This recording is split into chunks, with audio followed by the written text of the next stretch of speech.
चलो बच्चों, periodic table में बैलेंस ही अपन लोग को स्टार्ट करना था।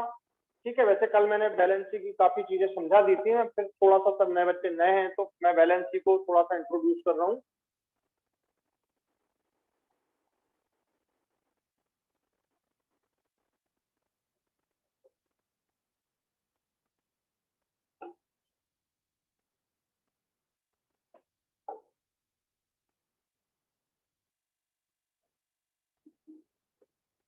नाम बैलेंसी सबने सुना है, हम सब जानते हैं कि बैलेंसी का मतलब क्या होता है।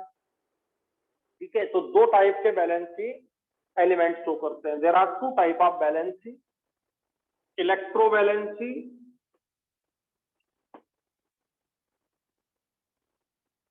And covalency. ध्यान से सुनना, जो बैलेंसी वर्ड है वो दो तरह से हम रिप्रेजेंट करते हैं, इलेक्ट्रो के टर्म में और कोवैलेंसी के टर्म में। तो इलेक्ट्रोवैलेंसी का मतलब होता है नंबर ऑफ इलेक्ट्रॉन ट्रांसफर्ड। आप ट्रांसफर में दिए भी हो सकते हैं और लिए भी हो सकते हैं। आ गया समझ में? तो electrovalency equal to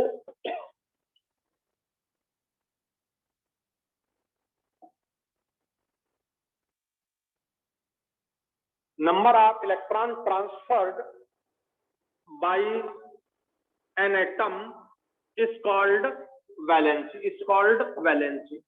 Number of electron transferred by an atom is called its valency. बस सिर्फ इतने की बात है ना। जरा सोचो कि यहाँ पर ट्रांसफर्ड में जो बात करेंगे, जो डोनेट कर रहा है, जो लूज कर रहा है वो, या डोनेट कर रहा है वो नंबर ऑफ इलेक्ट्रॉन, जो गेन कर रहा है, एक्सेप्ट कर रहा है वो नंबर ऑफ इलेक्ट्रॉन। तो चाहे गेन करने वाले इलेक्ट्रॉन हो, चाहे लूज करने वाले इलेक्ट्रॉन हो, वो कहलाते हैं क्या? उसकी बैलेंसी। और बच्चों, कोवैलेंसी में क्या खास बात? बस सिर्फ इतना, नंबर ऑफ इलेक्ट्रॉन शेयर। ठीक है, नंबर ऑफ इलेक्ट्रॉन शेयर। और ज्यादा बेस्ट पॉइंट, जो नंबर ऑफ कोवैलेंट बॉन्ड बन रहे हैं वो, इससे भी ज्यादा बेस्ट है। इसको भी अपन हटा देते हैं, number of covalent bond formed by an atom is called it's valency. इसको भी हटा दो, शेयर्ड वेयर खत्म। सीधा देखो क्या, नंबर ऑफ कोवैलेंट, गलत नहीं है भी, नंबर ऑफ जो इलेक्ट्रॉन शेयर करेंगे वो उसका कोवैलेंट बॉन्ड बनेगा। तो सीधा याद करो, number of covalent bond formed by an atom is called it's valency. समझ आ गई बात? अब कोवैलेंट बॉन्ड में फिर दो तरह का सिस्टम है, कंप्लीट पेयरिंग, एक इसका, और दूसरा कोऑर्डिनेट बॉन्ड। तो मैं, आप फटाफट लिखना। ठीक है, अब अपने को बस कंप्लीट एनर्जी के साथ स्टार्ट कर देना है। लिख रहे हैं जल्दी से।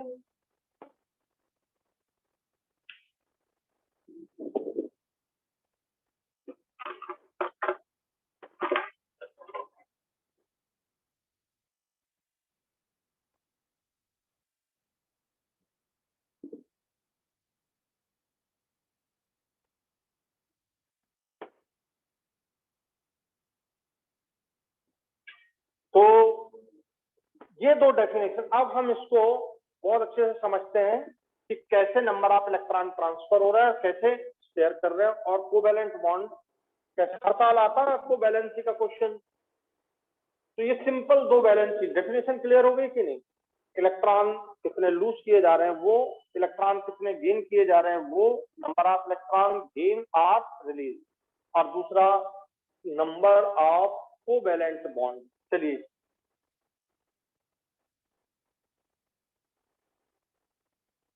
बैलेंसी बहुत तरह से रिप्रेजेंट की जाती है।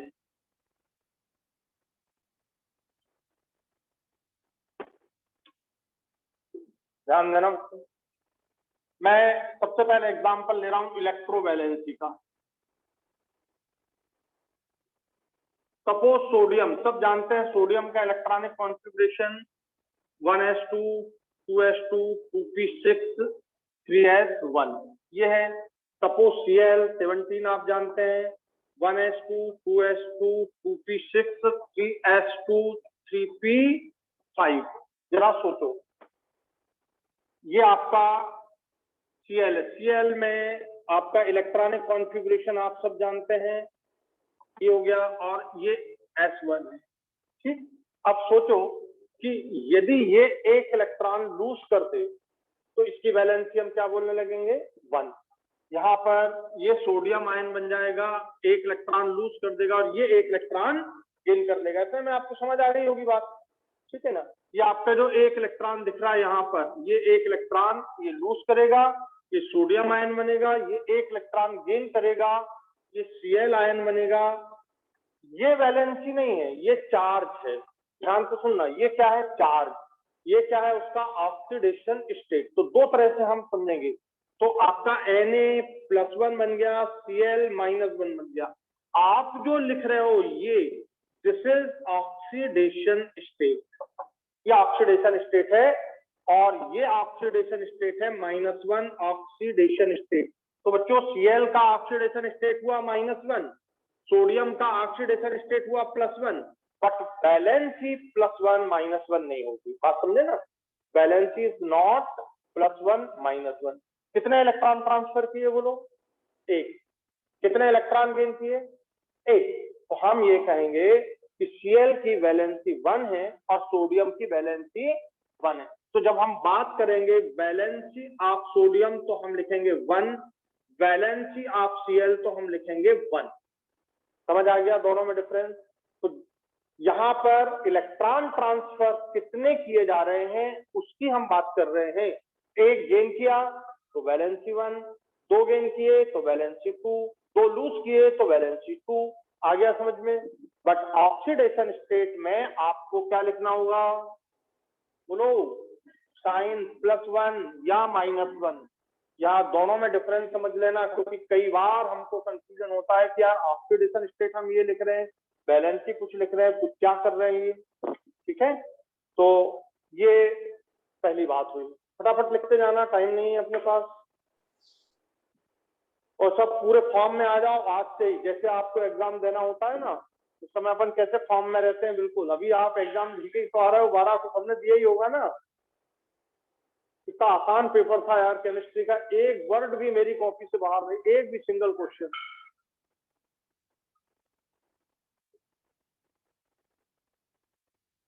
चलो जरा सोचो कि अगर हम ये कैल्शियम ले लेते, ध्यान देना बच्चों, कैल्शियम ले लेते तो कैल्शियम में कितने इलेक्ट्रॉन होते हैं, 20। मैं यहाँ पर कैल्शियम की भी बात कर दूं, हो गया, लिख लिया। तो सोचो 1s2 2s2 2p6 3s2 3p6 3d तो खाली पड़ा है इसमें, 4s2, ये 4s2, ये 4s में 2 इलेक्ट्रॉन हैं। सोचो कि अगर मान लीजिए ये 2 इलेक्ट्रॉन लूज करता है, ये कितने इलेक्ट्रॉन लूज करता है, 2, तो क्या बनेगा बताओ, कैल्शियम +2 आयन। तो यहाँ पर एक इलेक्ट्रॉन तो Cl गेन कर रहा है, तो Cl ऐसे कितने लेने पड़ेंगे, 2। तो तुम Cl2 ले लो, Cl2 ले ले आपने तो 2 इलेक्ट्रॉन गेन कर लेगा। 2 Cl ले लिए आपने, ये सिर्फ समझाने के लिए। तो 2 Cl आपने ले लिए, तो आपका प्रोडक्ट तो बन गया क्या, CaCl2। ये आपका प्रोडक्ट तैयार हो गया। बट यहाँ पर हम ऑक्सीडेशन स्टेट, कैल्शियम का ऑक्सीडेशन स्टेट +2 और Cl का ऑक्सीडेशन स्टेट -1 लिखेंगे और ये ट्वाइस लगा देंगे। तो इलेक्ट्रॉन Cl एटम ने एक ही गेन किया यहाँ भी, तो हम Cl का वैलेंसी यहाँ पर क्या बोलेंगे, 1, नहीं तो आप गड़बड़ कर दें, और ऑक्सीडेशन स्टेट -1। बट कैल्शियम की वैलेंसी कितनी बोलेंगे हम, 2, और ऑक्सीडेशन स्टेट +2। तो कैल्शियम के लिए बस यहाँ पर हमारा ये वैलेंसी 2 हो जाएगी और ऑक्सीडेशन स्टेट ये +2 हो जाएगी। तो there is some difference in the oxidation state and valency. ठीक है, बैलेंस अभी मैं लिखता हूं, पहले आप लिख लो फिर मैं लिखूं।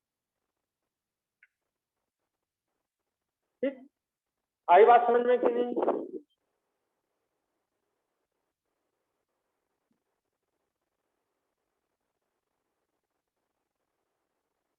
ये आप मान लो कि सारी चीजें बहुत आसान हैं, पर हमारे माइंड में वो कितनी एक्यूरेट बैठी हुई हैं, कहीं हम उनको गलत तरीके से तो नहीं इंटरप्रेट कर रहे हैं।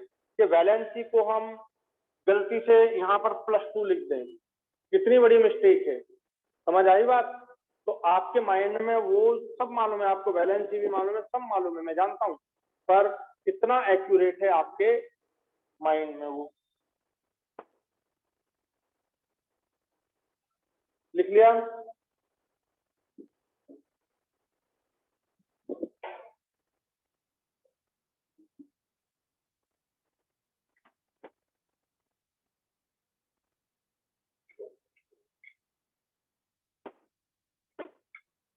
तो ये तो सिंपल बात हुई क्या, आयनिक वैलेंसी की। इलेक्ट्रो वैलेंसी का दूसरा नाम आप आयनिक वैलेंसी भी बोल सकते हो। तो अब कैल्शियम की जो वैलेंसी है वो 2 है, तो वो आयनिक वैलेंसी है कि कोवैलेंसी हुई? समझ आ गया? कैल्शियम की वैलेंसी 2 है तो वो आयनिक है कि को है? आयनिक वैलेंसी है। तो आप चाहें तो इलेक्ट्रो वैलेंसी का एक और नाम लिख सकते हैं, ionic valency. Electrovalency is also called ionic valency. ठीक है, अब ध्यान दो, अगर मान लो आपको कोवैलेंसी की बात करते हैं, ध्यान से सुनना, कोवैलेंसी, तो आपने नंबर ऑफ इलेक्ट्रॉन शेयर्ड की बात की। एक छोटा सा एग्जांपल अपन लेते हैं, फिर मैं डिटेल समझाऊंगा आपको। सपोज आपने नाइट्रोजन ले लिया, ध्यान देना, नाइट्रोजन में होते हैं 5 इलेक्ट्रॉन। नाइट्रोजन का इलेक्ट्रॉनिक कॉन्फ़िगरेशन जानते हैं, 1s2 2s2 2p3, ये उसका वैलेंसी सेल हो गया। हमेशा वैलेंसी सेल कौन सा होता है? Outermost shell, outermost shell is called valency shell. ये वैलेंसी सेल हो गया, ये वैलेंसी सेल नहीं है। तो ये जो इलेक्ट्रॉन है ये आपका इस तरह से इलेक्ट्रॉनिक कॉन्फ़िगरेशन हो गया। जरा सोचना, ये जो पेयर है और यहाँ भी पेयर है, दोनों इलेक्ट्रॉन पेयर है, ये दोनों ही इलेक्ट्रॉन पेयर है, बट ये जो इलेक्ट्रॉन पेयर है इसको हम बोलेंगे लोन पेयर। तो वैलेंसी सेल का जो इलेक्ट्रॉन पेयर होता है वो क्या कहलाता है बोलो? Lone pair. और ये पेयर, यहाँ पर ये जो इलेक्ट्रॉन आपके हैं, ये इलेक्ट्रॉन हाइड्रोजन के साथ बॉन्ड बनाने के लिए तैयार है। हाइड्रोजन का एक एक इलेक्ट्रॉन है, इनसे आप बॉन्ड बना लेगा। तो एक ये, तो जरा सोचो, ये हाइड्रोजन का इलेक्ट्रॉन है जो आपका बॉन्ड बनाने के लिए तैयार है, ये तो ये जो पेयर है, अब ये जो पेयर है इसको आप क्या बोलोगे? Bond pair. और इसको आप क्या बोलोगे? Lone pair. तो कभी कंफ्यूजन नहीं होना चाहिए। Lone pair is the pair of electrons of the valency shell. हो गया? तो ये लोन पेयर नहीं है, ये लोन पेयर। तो वैलेंसी सेल के जितने भी इलेक्ट्रॉन पेयर हैं वे सब लोन पेयर हो गए। ठीक, कंफ्यूजन दूर। दूसरी बात, ये अनपेयर्ड इलेक्ट्रॉन, ये 1 2 3 अनपेयर्ड है और इनने हाइड्रोजन के साथ यहाँ पे बॉन्ड बनाया, तो ये जो पेयर है इसको अपन ने क्या बोला? Bond pair. और इसी को आप क्या बोलोगे? जल्दी बोलो, सिग्मा बॉन्ड। तो number of covalent bond it's called valency. अब बताओ नाइट्रोजन कितने कोवैलेंट बॉन्ड बना रहा है आपको? 3। तो हम ये बोलेंगे बच्चों, नाइट्रोजन की वैलेंसी हुई 3। हाइड्रोजन कितने बॉन्ड बना रहा है? अरे, हाइड्रोजन कितने बॉन्ड बना रहा है?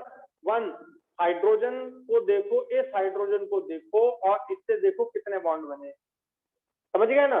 तो हाइड्रोजन की वैलेंसी कितनी हो गई? 1। लेकिन नाइट्रोजन को देखो, इस नाइट्रोजन को, और देखो 1 2 3 3 बॉन्ड बना रहा है। तो 3 बॉन्ड बना रहा है मतलब वैलेंसी कितनी हो गई? 3। हो गया क्लियर ये? अब अलग से एक क्वेश्चन, वैलेंसी इलेक्ट्रॉन कितने हैं नाइट्रोजन में? जल्दी बताओ, how many valency electron in the nitrogen? जल्दी से, how many valency electron in the nitrogen? Option दो। वैलेंसी इलेक्ट्रॉन 3, दूसरा ऑप्शन 5, तीसरा ऑप्शन 7, चौथा ऑप्शन 0। चलिए, क्वेश्चन समझ आ गया? क्वेश्चन है, how many valence electron in nitrogen? Option A 7, option B 5, option C 3, option D 0 है। 5। अच्छा, तुम लोग बताओ, और तुम लोग को भी बोलना है, मैंने ओपन रखा है, ठीक है। क्या आंसर है? क्या आंसर है? कोई भी, सोनाली, विशाल, कुछ भी, कोई भी आंसर दो। 3 सर। 3। ध्यान से सुनना, number of electron of the outermost shell is called valency electron, ठीक है। तो कितने इलेक्ट्रॉन है? 1 2 3 4 5। द आंसर इज 5, ठीक है। The answer is 5, number of valency electron. तो डेफिनेशन ये होती है, आउटर मोस्ट सेल के जो इलेक्ट्रॉन हैं वो कहलाते हैं वैलेंसी इलेक्ट्रॉन, ठीक है। ये वैलेंसी इलेक्ट्रॉन है। टोटल इलेक्ट्रॉन 7, वैलेंसी इलेक्ट्रॉन कितने हैं? 5, ठीक है। अब ध्यान से सुनना, यहां पर वैलेंसी ऑफ नाइट्रोजन, तो कितना डिफरेंस है? The valency electrons are the number of electrons of the valency shell, ठीक है। And valency number of electron shared. जरा सोचो, आपने पहली डेफिनेशन लिखी थी, नंबर ऑफ इलेक्ट्रॉन शेयर्ड, कितने शेयर कर रहे हैं? इसका 1, इसका 2, इसका ये 3 इलेक्ट्रॉन नाइट्रोजन के शेयर कर रहे हैं। किससे? हाइड्रोजन से। तो यहां पर आपका, अब आप शेयर्ड को हटा देना है ना, हमको शेयर्ड वाला पॉइंट लेना ही नहीं है, हमको तो देखना है नंबर ऑफ बॉन्ड कितने हैं। क्योंकि शेयर्ड में प्रॉब्लम क्या आएगी, ये जो इलेक्ट्रॉन है ये दोनों के शेयरिंग के हो गए। अब दोनों के इलेक्ट्रॉन शेयरिंग के हो गए, मतलब ये इसका नहीं है, ये इसका नहीं, अब दोनों के, ये भी दोनों का हो गया और ये भी दोनों के हो गए, दोनों इलेक्ट्रॉन दोनों के। तो इसलिए अपन बैलेंस की जब भी बात करेंगे ना, तो number of covalent bond, it is the best definition for balance, number of covalent bond, ठीक है। तो ये बैलेंस हो जाएगी, ठीक बात। अब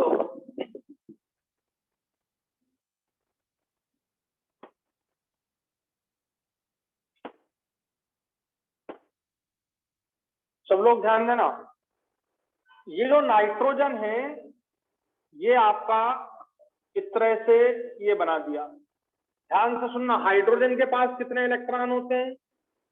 एक इलेक्ट्रॉन होता है। उसने एक इलेक्ट्रॉन, अब इससे मतलब नहीं है, मैंने हाइड्रोजन को गर्म किया, एक इलेक्ट्रॉन उसका निकाल दिया, बोलो कैसा चार्ज आ गया हाइड्रोजन पर? आ गया पॉजिटिव चार्ज। ऑर्बिटल कैसा हो गया? वैकेंट। समझ आ गया?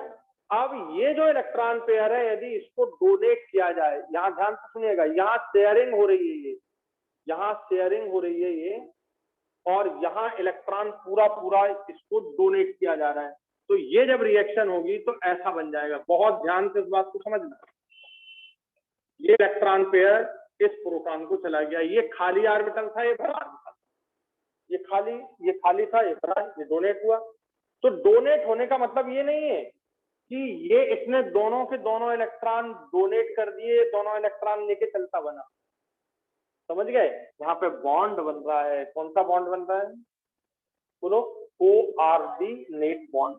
तो ये हो गए आपके कोवैलेंट बॉन्ड, और ये आपका हो गया कोऑर्डिनेट बॉन्ड। अब दोनों बॉन्ड कैसे बनते हैं इसको ध्यान से देखना, तो आपका ये कॉन्सेप्ट बिल्कुल क्लियर हो जाएगा।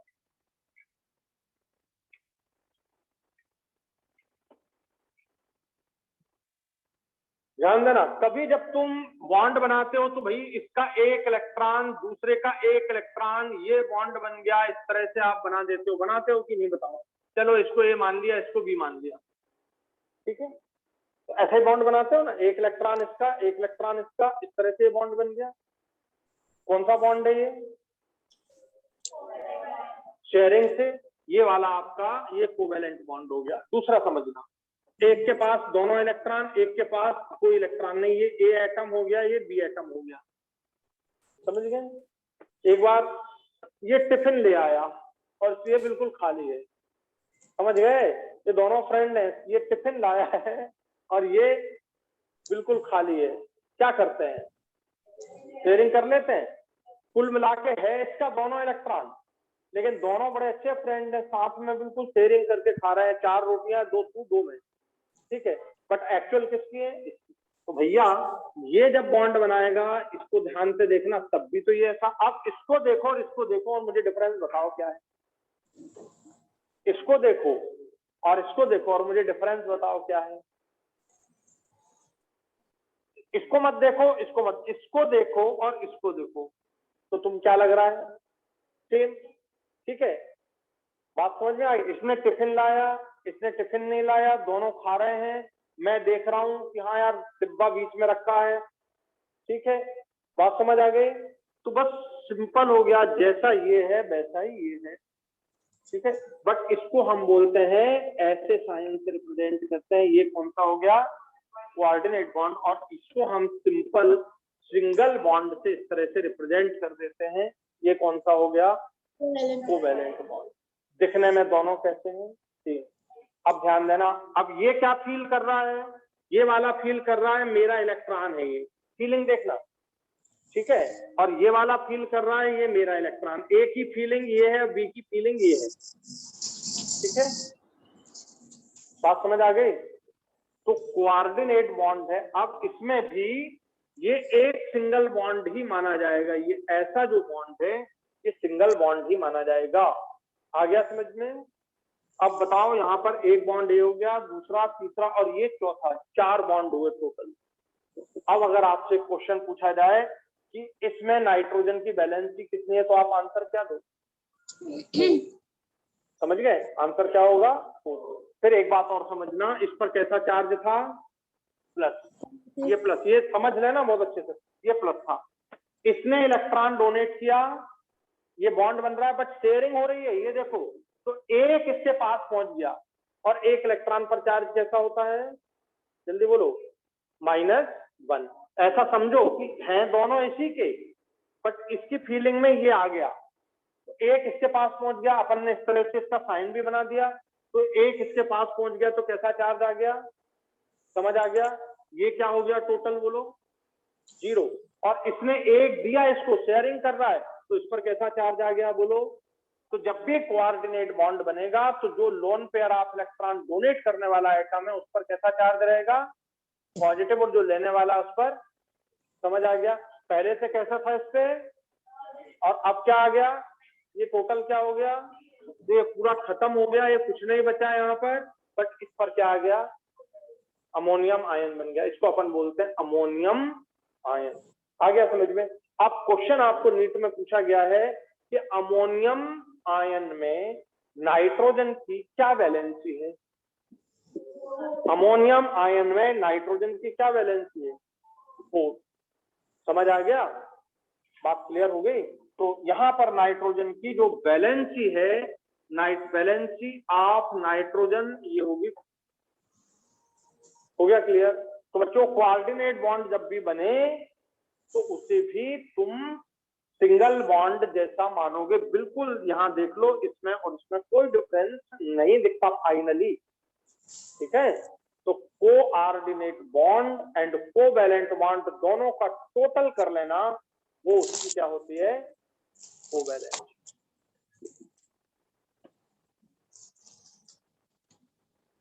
लिख लिया?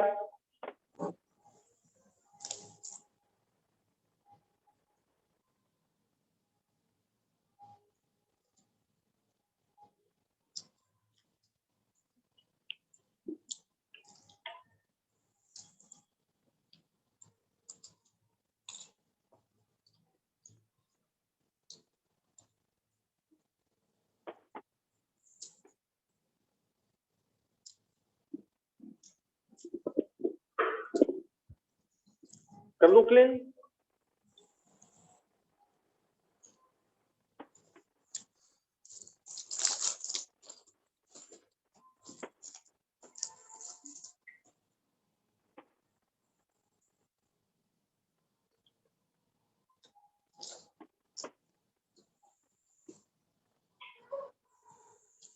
दूसरे से हम वैलेंसी को बतला सकते हैं।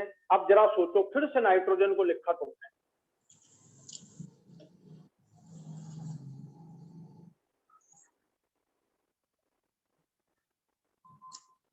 ठीक, इसके नॉर्मल वैलेंसी कितनी है, ये देखो 3 ही बना सकता है, और एक इस लोन पेयर के डोनेट करने के कारण कितनी हो गई, 4। तो मेरा क्वेश्चन है कि, क्वेश्चन सुनिएगा, आपको पूछा भी गया है, एनसीईआरटी में इस क्वेश्चन को दिया भी है, मैं लिख रहा हूं, maximum valency of nitrogen, answer दे रहा हूं, सोचो, 3, B4, C5, D7।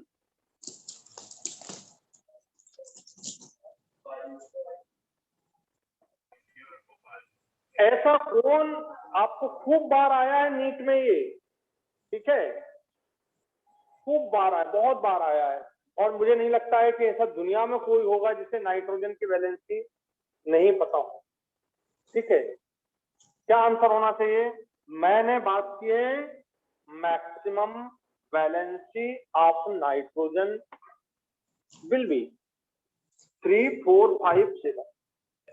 अब तुम 5, इधर से आवाज आई है 5, ठीक है। 2 क्लास चल रही है, ऑनलाइन ऑफलाइन, तो मैं दोनों से बात करता हूँ, तो 5। तुम लोग बताओ कौन से, अंदर वाले बोल रहे हैं 5, बाहर वाले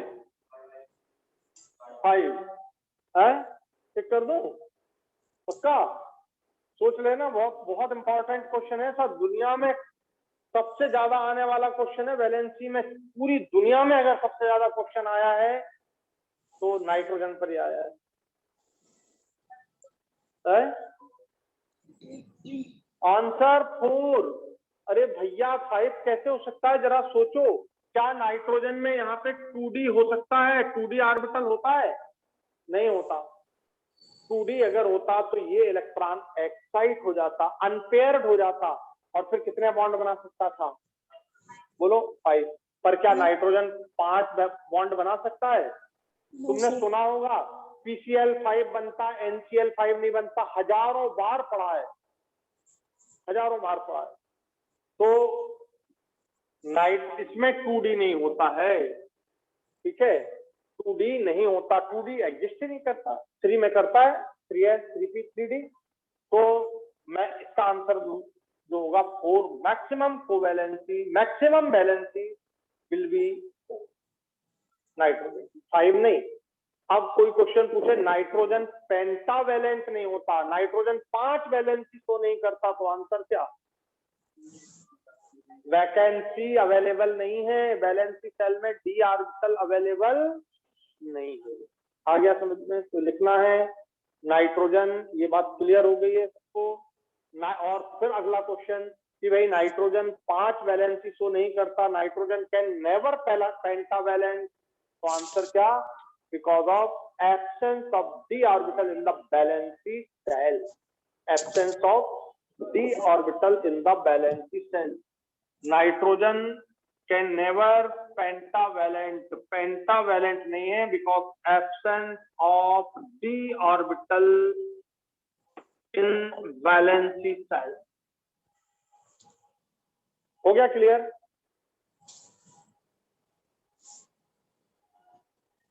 नाइट्रोजन कभी भी 5 वैलेंसी शो कभी नहीं मिलेगी, वैलेंसी 5, ठीक है, क्यों नहीं शो करता, because of the absence of the D orbital in the valency shell, उसके वैलेंसी सेल में D ऑर्बिटल ही नहीं, ठीक है, इसलिए वो शो नहीं कर सकता।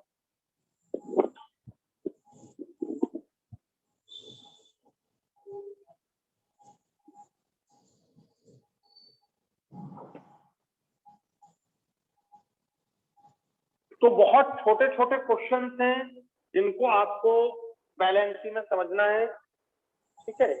बोले सर ये बॉन्डिंग चल रहा, भैया केमिस्ट्री हम ड्रॉपर बैच के पढ़ रहे हैं, ठीक है, और ड्रॉपर बैच में केमिस्ट्री में ऐसी कोई बॉन्डिंग नहीं है कि पीरियोडिक टेबल पढ़ रहे हो तो बॉन्डिंग नहीं आएगी, या बॉन्डिंग पढ़ रहे हो तो एटॉमिक स्ट्रक्चर बोलना ही नहीं है, नहीं तो बच्चा गुस्सा हो जाएगा कि एटॉमिक स्ट्रक्चर कैसे बोल दिया। समझ आ गया? आपको तैयारी करना है सब्जेक्ट की, आपको तैयारी करना है कॉम्पिटिशन की। चलिए, तो नाइट्रोजन, अब आपको सिंपल एक क्वेश्चन पूछ लेते हैं ना कि PCl5 exists while NCl5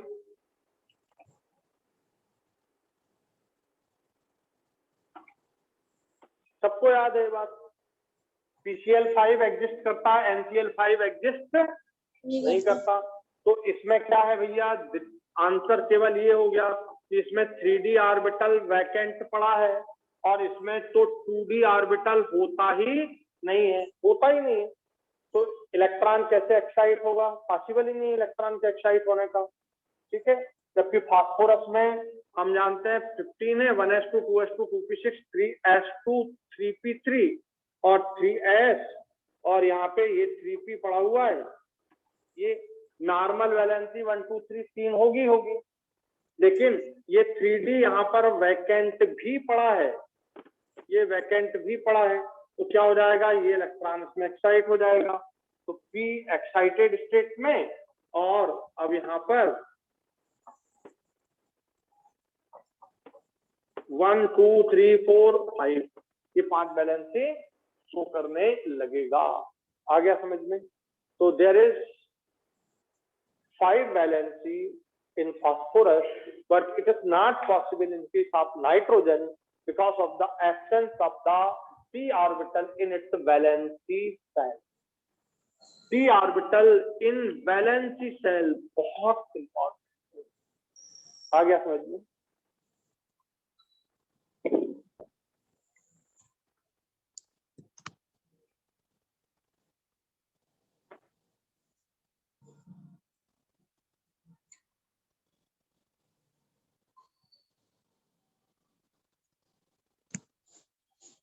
कोई डाउट तो नहीं है? तो आपको ध्यान रखना है वैलेंसी, हम वैलेंसी को मतलब यहाँ पर हम उसकी पीरियोडिसिटी भी पढ़ेंगे। मैं वैलेंसी की ये मूल बातें जो है वो समझा भी रहा हूँ ताकि आपको कंफ्यूजन दूर हो।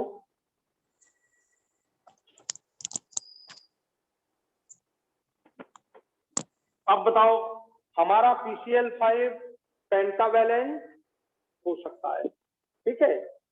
मैं क्वेश्चन दे रहा हूं, PCl5 की वैलेंसी 3 भी हो सकती है, PCl5 की वैलेंसी 5 भी हो सकती है। कोई दिक्कत तो नहीं ना समझने में? बहुत आसान हो गया।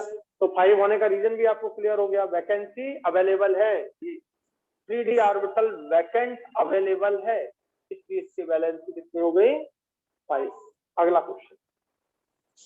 क्वेश्चन है, बहुत ध्यान से समझिएगा भाई। PCl5 का रिएक्शन मैंने Cl-1 आयन से किया, ठीक है।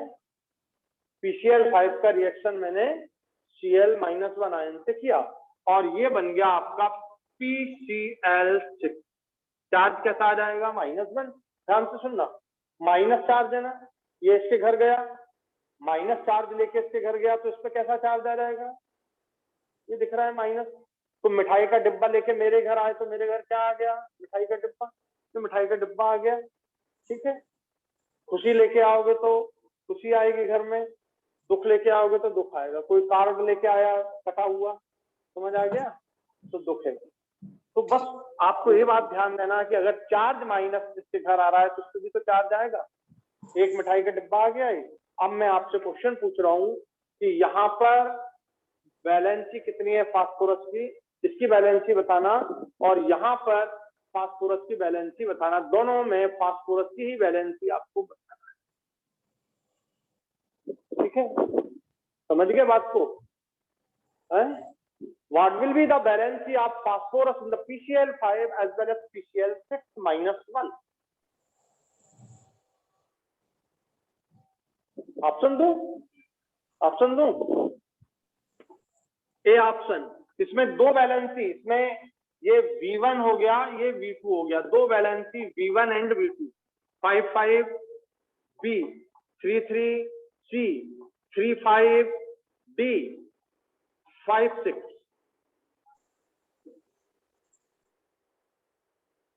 जब हमारे सामने ऑप्शन ना हो, ध्यान से सुनना, जब हमारे सामने ऑप्शन ना हो तो हम जो सोचते हैं वही सही है, और जब हमारे सामने ऑप्शन हो तो हम जो सोचते हैं वो सही भी हो सकता है और गलत भी हो सकता है, क्योंकि हमारे सामने अब ऑप्शन, तो ऑप्शन जब मिल जाते हैं ना तो परेशानी बढ़ती है, ठीक है कि नहीं। अब तुम्हारे सामने ऑप्शन है और तुम्हारे सामने क्वेश्चन भी है, PCl5 की यहाँ पर वैलेंसी V1 है और PCl5 की यहाँ पर वैलेंसी V2 है। V1 और V2 तुम्हें बताना है क्या है।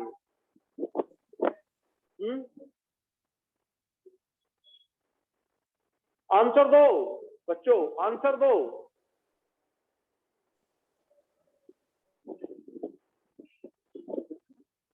Sir D option.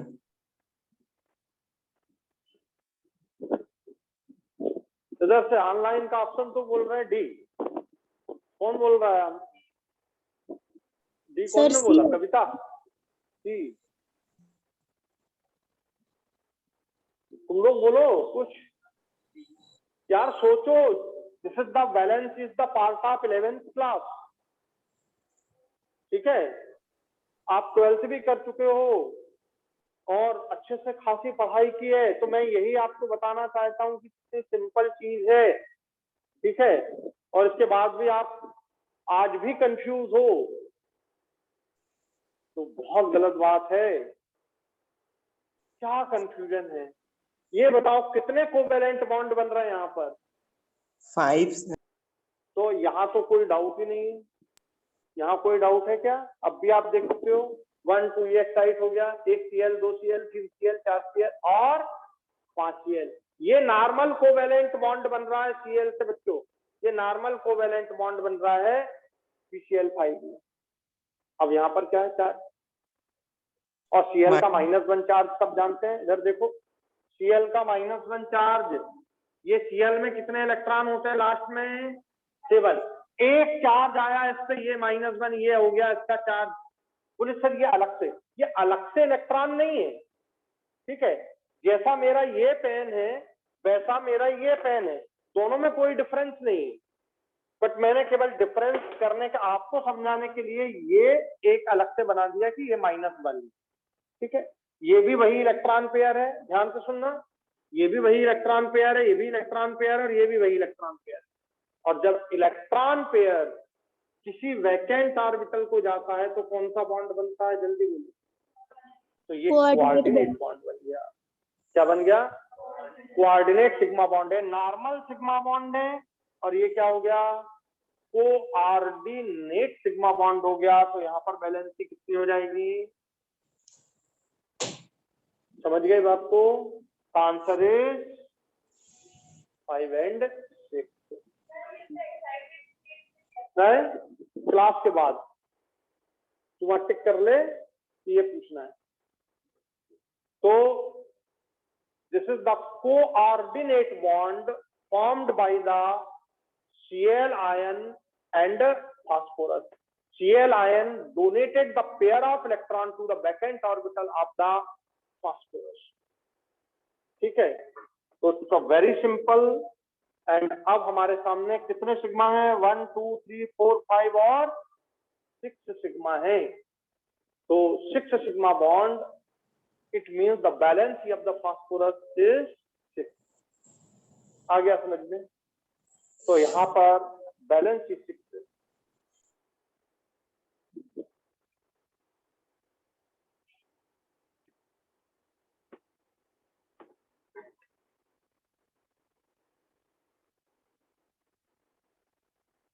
तो कोई डाउट तो नहीं यार?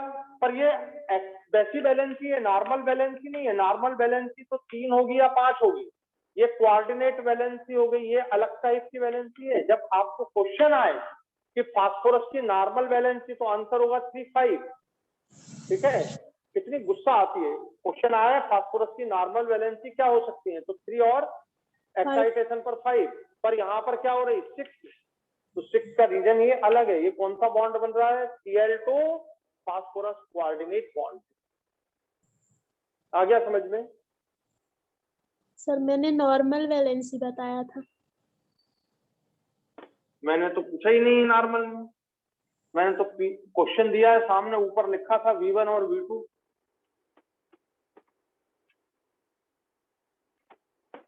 क्वेश्चन को अच्छे से पढ़ना भी हमारी ड्यूटी है, ठीक है, क्वेश्चन को अच्छे से पढ़ना भी हमारी ड्यूटी है। आपको क्वेश्चन एक्चुअली आधा बॉन्डिंग का पोर्शन है और आधा पीरियोडिक टेबल का है। इसमें पीरियोडिक टेबल में आपको वैलेंसी दी हुई है, लेकिन पीरियोडिक टेबल की वैलेंसी से काम चलता नहीं है, ठीक है।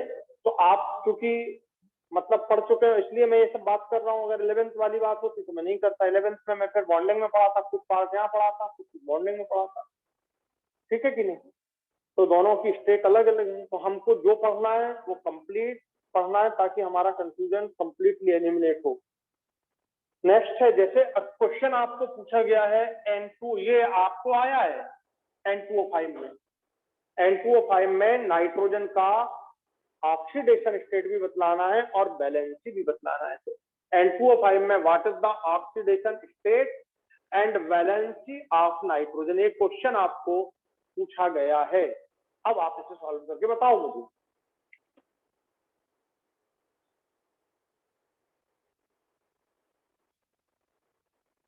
एनसीईआरटी में भी दिया है, बॉन्डिंग में आप देखना, ये आपको N2O5 जब आप नाइट्रोजन फैमिली पढ़ोगे ना वहां पे पी ब्लॉक में, तो वहां भी दिया है क्वेश्चन, एनसीईआरटी का ही क्वेश्चन है। So what will be the valency as well as the oxidation state of nitrogen in N2O5?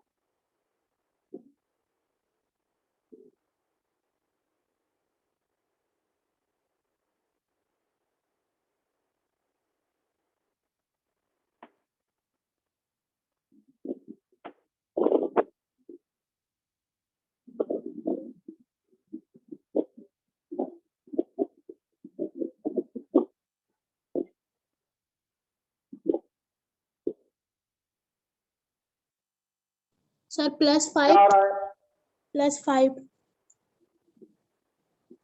तो अच्छा बच्चों, N2O5 ऑक्सीडेशन स्टेट तो अपने को निकालना आता है, बहुत सिंपल है। नाइट्रोजन की ऑक्सीडेशन स्टेट निकालना है, और कितने नाइट्रोजन है 2, प्लस ऑक्सीजन की ऑक्सीडेशन स्टेट कितनी होती है -2, और कितने कितने 5, टोटल का सम 0 होता है, एक्स का वैल्यू आ गया +5।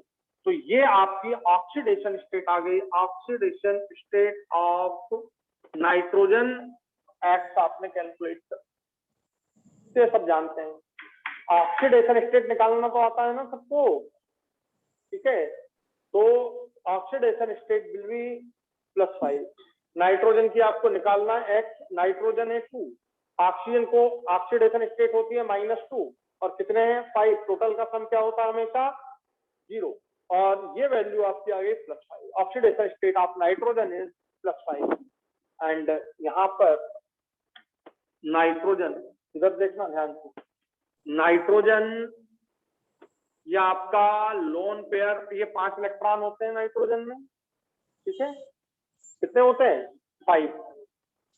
बच्चों इधर लिख देता हूं इसको, ऑक्सीजन में कितने इलेक्ट्रॉन होते हैं, जल्दी बोलो 6, ये बॉन्ड बना, इधर नाइट्रोजन से दूसरा बॉन्ड बना, ठीक है, यहाँ दूसरा बॉन्ड बना, यहाँ पर ऑक्सीजन से ये बॉन्ड बना, यहाँ पर ऑक्सीजन से ये बॉन्ड बना, अब ये इलेक्ट्रॉन पेयर है।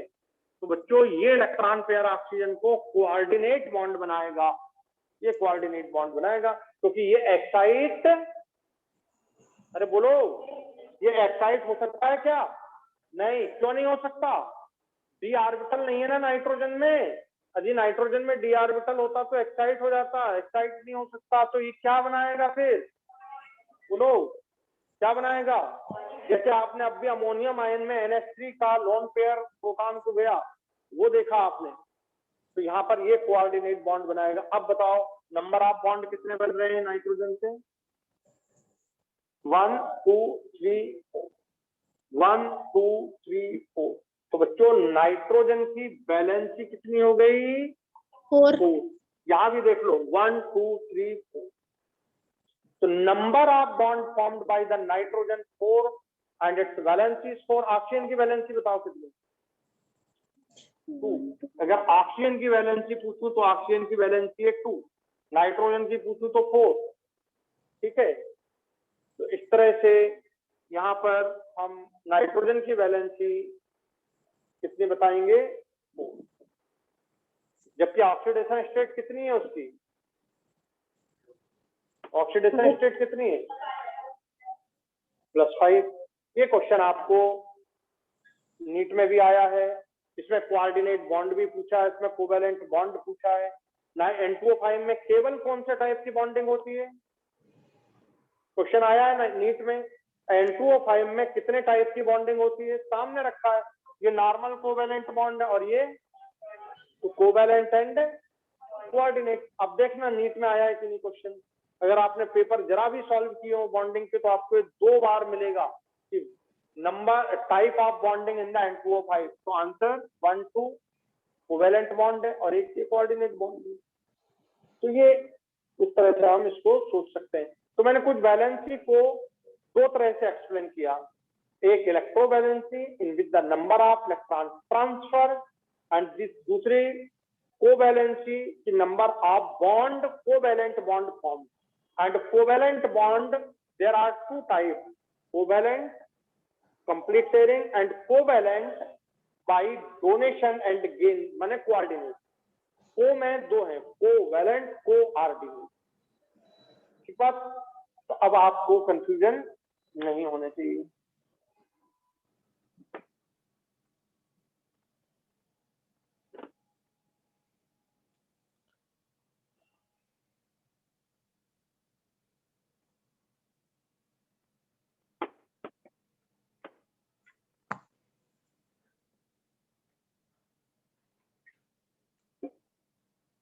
पढ़ाई का तरीका इस तरह से हो कंफ्यूजन ना हो, बस किसी भी तरह आप जब भी जैसे बड़े बड़े question ionic equilibrium, chemical equilibrium के, उनमें आप पूरे डेरिवेशन समझो, पूरा थ्रू आउट डेरिवेशन। जिसको एकदम करेक्ट डेरिवेशन आता है उसका कभी क्वेश्चन गलत नहीं हो सकता।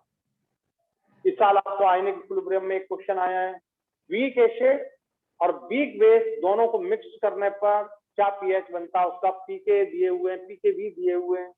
तो अब वो क्वेश्चन कैसे सॉल्व होगा जब तक आपको डेरिवेशन नहीं मालूम है। तो पीएच पूछ लिया इसमें, हो सकता है वो पीएच ना पूछ के मान लो वो डिग्री ऑफ हाइड्रोलिसिस पूछ लेता, तो आपको डेरिवेशन मालूम होना चाहिए था। वो पीएच ना पूछ के, ठीक है, आपसे केवल के एच पूछ लेता, हाइड्रोलिसिस कांस्टेंट, तो फिर आपको डेरिवेशन मालूम होना चाहिए। हमेशा जब भी पढ़ाई करें तो पूरी करें, कंप्लीट, वही आपको सक्सेस दिलाएगी। शॉर्टकट की बस इतना सा अपन ने कर लिया, ये फार्मूला याद कर लो, अरे भाई उस फार्मूले पे आ गया तो बन जाएगा, लेकिन उसी फार्मूले पर अगर आगे पीछे की कोई चीजें आ गई तो फिर वो नहीं बनेगा। तो वो तरीका यही होता है, पूरा पढ़ना, और कोई दूसरा तरीका नहीं। चलिए आगे बढ़ते हैं, मैं आपको क्वेश्चन देता हूं। क्वेश्चन है BF3 में बोरान की वैलेंसी क्या है। अब तुमसे बन जाएगा, ठीक है, अब कोई प्रॉब्लम नहीं आनी चाहिए। BF3 में बोरान की वैलेंसी और फ्लोरीन की तो आसान है, 3 ही फ्लोरीन है। अभी 3 ही फ्लोरीन और फ्लोरीन सिंगल बॉन्ड ही बनाता है, ठीक है, तो कितने बनेंगे, 3 ही बॉन्ड बनेंगे। BF3 मैं लिख भी देता हूं, समझने का बढ़िया तरीका अपन यूज करते हैं, 1s2 2s2 2p1। ये देखो, ये इसका वैलेंसी सेल, ये बताओ बॉन्ड तो एक ही बनना है, लेकिन बना कितने रहा है, तो आपको 3 एक्साइट करना पड़ेगा। ये एक्साइट कर दिया आपने, बहुत ध्यान से देखना बच्चों, ये एक्साइट कर दिया। 3 इलेक्ट्रॉन है बोरान के पास, ये देखिए बोरान के पास ये 3 इलेक्ट्रॉन और फ्लोरीन के पास 7 इलेक्ट्रॉन होते हैं। ये एक फ्लोरीन से ये दूसरा और ये तीसरा, ये फ्लोरीन से ये 3 बॉन्ड। तो बताओ कितने बॉन्ड बने फ्लोरीन के साथ बोरान के, 3। तो बोरान की वैलेंसी कितनी हो गई, 3। कोवैलेंसी है, ठीक, बोरान की कोवैलेंसी है, इसकी वैलेंसी हमको मिल रही है 3, कोवैलेंसी है ये 3। अब मैं एक क्वेश्चन दूं आगे, इतना तो क्लियर है। BF3 react with fluoride ion and form BF4 -1 ion, यहां पर वैलेंसी बताइए।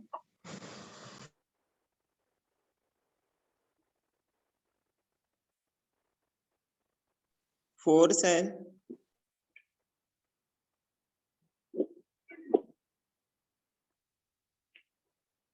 क्या आ रही है? अच्छा, एक बात और ध्यान देना, फ्लोरीन की वैलेंसी क्या होनी चाहिए हमेशा? 1 1। वो तो 2 होगी नहीं। और कितने फ्लोरीन जुड़े हैं? 4 तो बोरान से कितने बॉन्ड बनेंगे? 4। कुछ सोचना ही नहीं, इतना टाइम कैसे लगेगा? बोरान की वैलेंसी कितनी हो गई? 4। और यहाँ कितनी है? 3। फ्लोरीन की अब पर यहाँ पर एक बात समझना है, मैं समझाता हूँ। यहाँ देखो ध्यान से, ये क्या पड़ा हुआ है? ये क्या पड़ा हुआ है? Vacant orbital. और इस वैकेंट ऑर्बिटल में ये फ्लोरीन, यहाँ ध्यान देना सब लोग, यहाँ ध्यान देना सब लोग, ये निगेटिव चार्ज वाला फ्लोरीन, ये नॉर्मल फ्लोरीन नहीं है, ये एक एक्स्ट्रा चार्ज आ गया इस पर। और ये इलेक्ट्रॉन पेयर कोऑर्डिनेट बॉन्ड बनाएगा यहाँ ऐसा। तो ये BF4 जो बनेगा इस तरह से बनेगा भैया, ये ये नॉर्मल, और ये फ्लोरीन का ये कोऑर्डिनेट बॉन्ड। अब आपका ये नेगेटिव चार्ज हो गया, तो कितने बॉन्ड बन गए? 1 2 3 4। आपको नॉर्मल क्वेश्चन पूछे कि भैया इसमें कितने कोवेलेंट बॉन्ड और कितने कोऑर्डिनेट, तो आप 3 और 1, 3 कोवेलेंट 1 कोऑर्डिनेट, पर बैलेंस ही तो 4 ही होगी, क्योंकि नंबर ऑफ बॉन्ड कितने हैं? 4। अब बताओ, बात क्लियर हो गई? अब कोई क्वेश्चन पूछे यार BF4 में 4 वैलेंसी कैसी हो गई, तो उसका आंसर क्या क्या पड़ा हुआ है? इलेक्ट्रॉन गेन कर लेगा, तो 4 वैलेंसी हो जाएगी आपकी। तो हर तरह से आपको आना चाहिए, बात क्लियर होनी चाहिए। कोई क्लियर कि नहीं?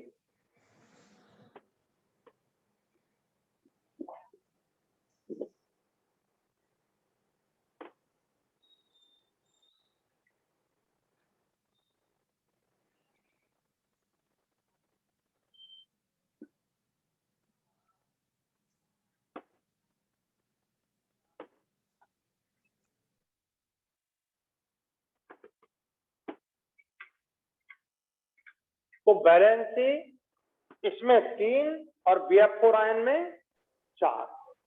ठीक है।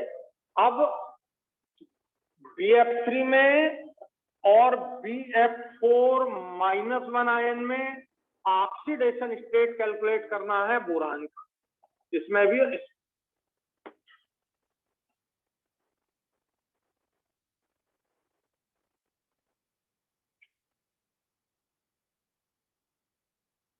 तो गुस्सा आना चाहिए और दूर भी होनी चाहिए।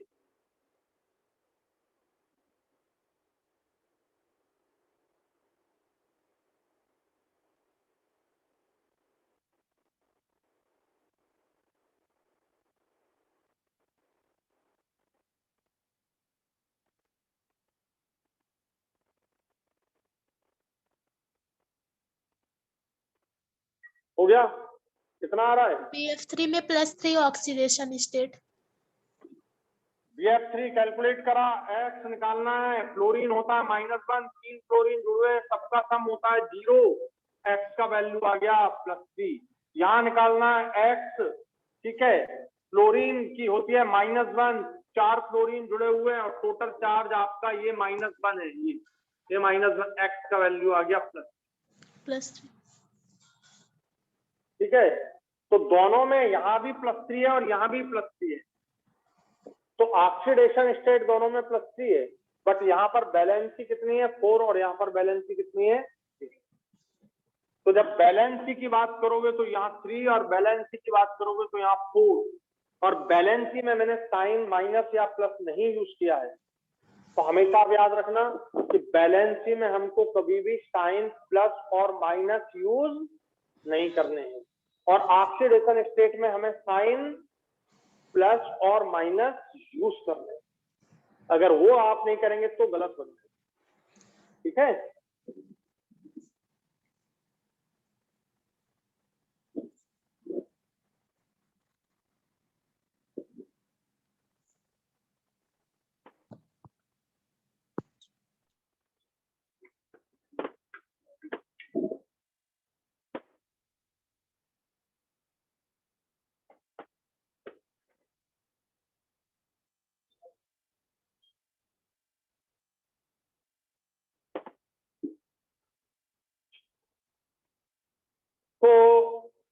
ये पॉइंट आपको क्लियर हो गया। अब पीरियोडिक टेबल, अब मैंने ये इसलिए समझाया, अब आपके माइंड में तीनों प्रकार की वैलेंसी क्लियर है, कोवैलेंसी, कोऑर्डिनेट वैलेंसी और आयनिक वैलेंसी। ठीक, अब हाइड्रोजन की वैलेंसी हमेशा क्या रहेगी, वो कभी चेंज नहीं हो सकती। ठीक है, फ्लोरीन की वैलेंसी हमेशा कितनी रहेगी, 1, वो कभी चेंज नहीं हो सकती। ये 2 की वैलेंसी कभी चेंज नहीं हो सकती है। ठीक है, कोवैलेंसी में हाइड्रोजन की ऑलवेज 1, फ्लोरीन की ऑलवेज 1, ये कभी भी चेंज नहीं होंगी, बाकियों की चेंज होंगी। ठीक है, और इनकी फर्स्ट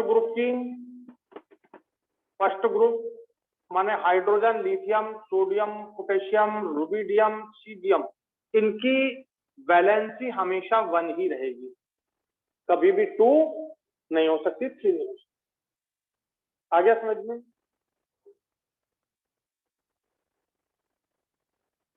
ठीक है, सेकंड ग्रुप की, इसमें बेरिलियम छोड़ दीजिए, इसको छोड़ दीजिए, नहीं तो आप गलत कर देंगे।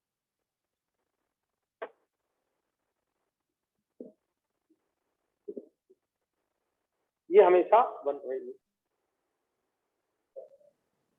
ध्यान देना बच्चों, बैलेंसिंग तो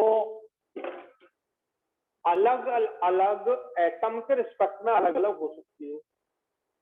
हाइड्रोजन की हमेशा क्या, आपने को टेंशन नहीं, अगर मान लो किसी से ये एक एटम है, ये हाइड्रोजन की तो एक ही दिख रही है, और ये कोई एटम है, यहाँ कितने दिख रही है, इस एटम कितने दिख रही है, 3।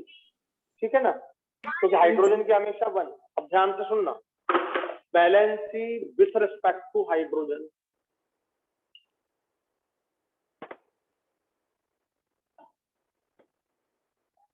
Valency with respect to hydrogen, हम बात कर रहे हैं valency with respect to hydrogen. ध्यान दीजिए, ये ले लिया मैंने second period, lithium, beryllium, boron, carbon, nitrogen, oxygen, fluorine. Lithium से एक ही बनेगा, बेरिलियम से BH2 बनेंगे, बोरान से 3 BH3, carbon CH4, nitrogen NH3, oxygen H2O और ये HN। ठीक है, बात क्लियर? हाइड्रोजन की वैलेंसी हमेशा क्या होती है, 1। तो जितने हाइड्रोजन जुड़ गए उतनी वैलेंसी, इससे कितने हाइड्रोजन जुड़े हैं, समझ गए ना? तो लिथियम की वैलेंसी कितनी हो गई, ये वैलेंसी 1 हो जाएगी, बेरिलियम की वैलेंसी 2 हो जाएगी, बोरान की 3 हो जाएगी, कार्बन की 4 हो जाएगी, नाइट्रोजन की 5, ऑक्सीजन की 2 और नाइट्रोजन की 3, ऑक्सीजन की 2 और फ्लोरीन की 1। समझ आ गया? तो valency with respect to hydrogen की क्या डेफिनेशन हो गई, number of H attach with an element is called its valence. आ गया बेटा समझ में? Number of H attach with atom is called its valency.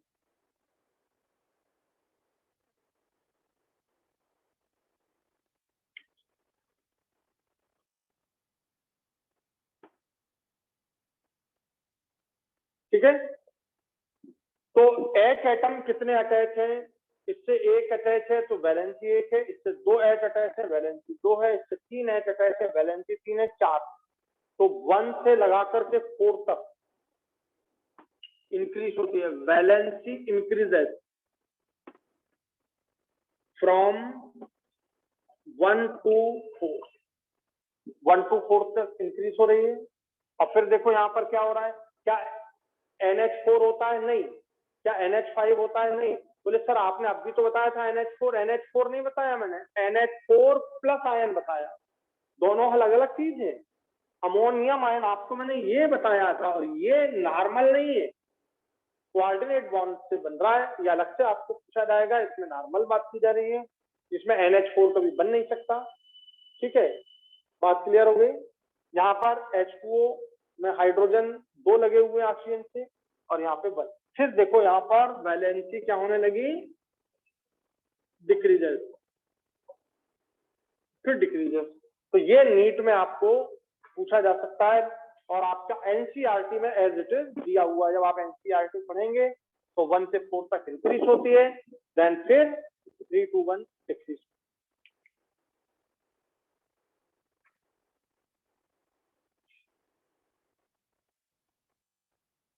आ गया बेटा समझ में? ये आ गया समझ में?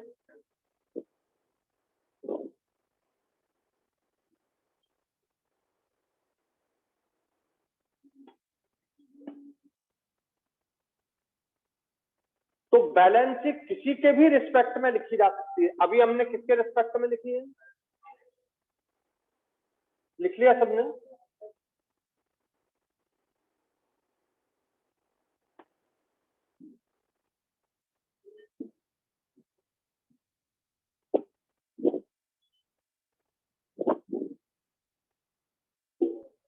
मैं सपोज थर्ड पीरियड ले रहा हूं,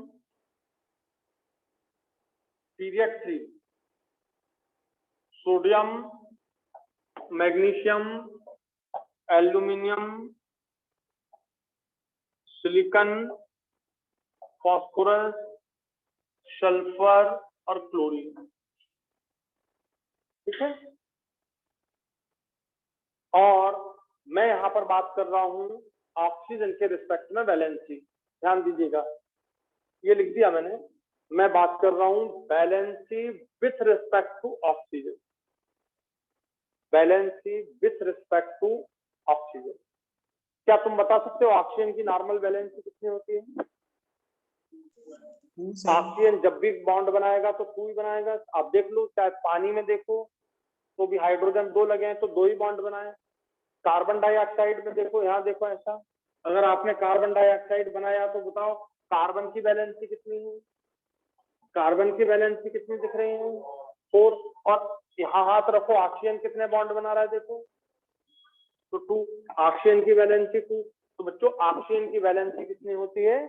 2। आ गया समझ में? अब यहाँ पर मैं जो लिख रहा हूं इसमें ऑक्सीजन के रिस्पेक्ट में वैलेंसी बताना है।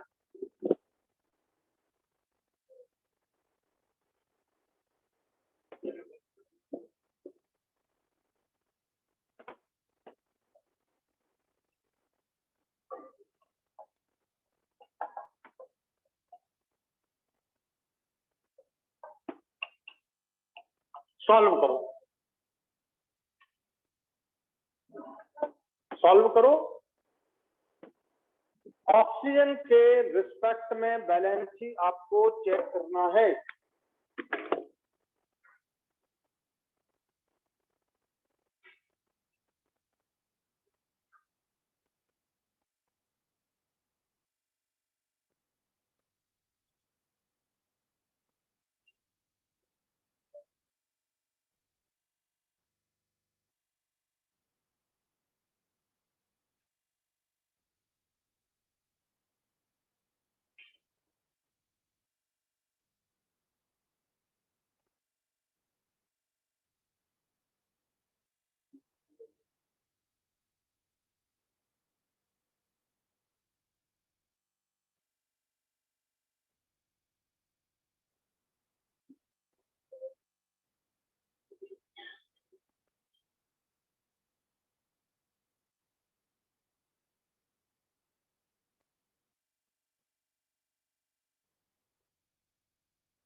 और हुआ ये हुआ yes,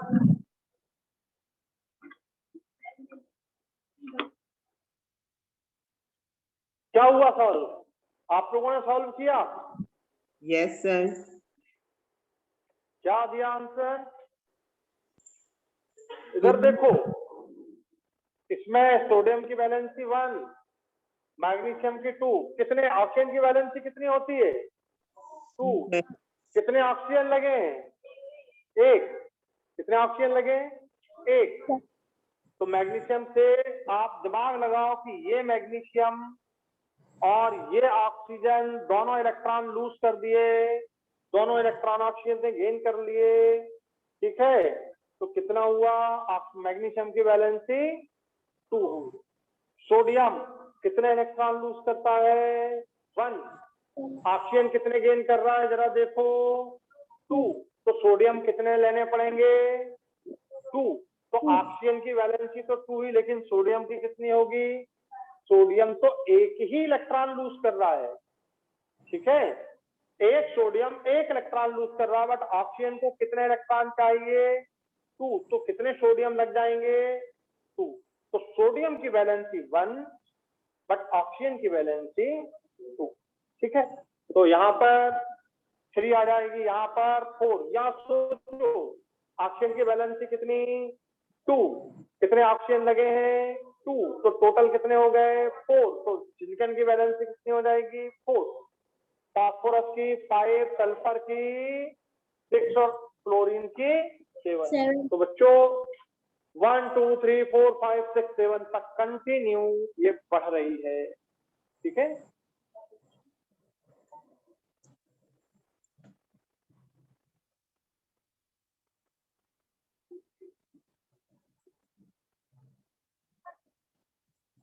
आ गया समझ में? yes sir तो हाइड्रोजन के रिस्पेक्ट में, ऑक्सीजन के रिस्पेक्ट में, एफ के रिस्पेक्ट में, किसी के भी रिस्पेक्ट में आए तो आप बिल्कुल बता सकते हो, ठीक है? आगे बढ़ते हैं।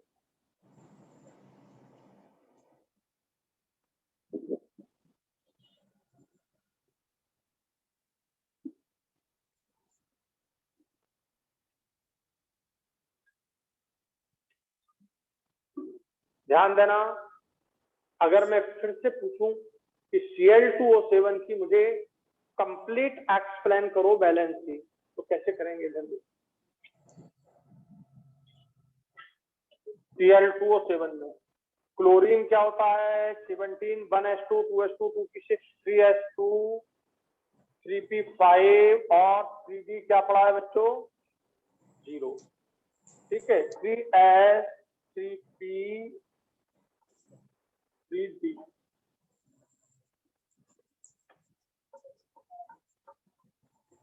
क्लोरीन बॉन्ड बना सकता है कितने? जरा सोचो, क्लोरीन बॉन्ड बना सकता है कितने? 1, ठीक है?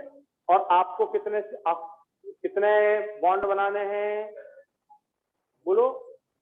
Cl2, वहां पर ध्यान से सुनना, Cl2 है, 2 क्लोरीन है और 7 ऑक्सीजन है, माने एक क्लोरीन को 7 बॉन्ड बनाने पड़ेंगे, ठीक है?